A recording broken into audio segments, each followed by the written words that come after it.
कुछ इत्थे चांदी चमकाउणा चाहुंदे ने, कुछ तैनूं फड़ थल्ले लाउणा चाहुंदे ने, कुछ कन्याए इत्थे भुखे फेमदे नाम लैके तेरा अगे आउणा चाहुंदे ने।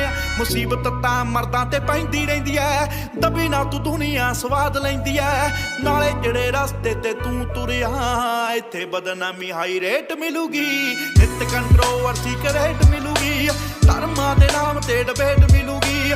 सच बोलेगा तां मिलू 295, जे करेगा तरक्की पुत्त हेठ मिलूगी।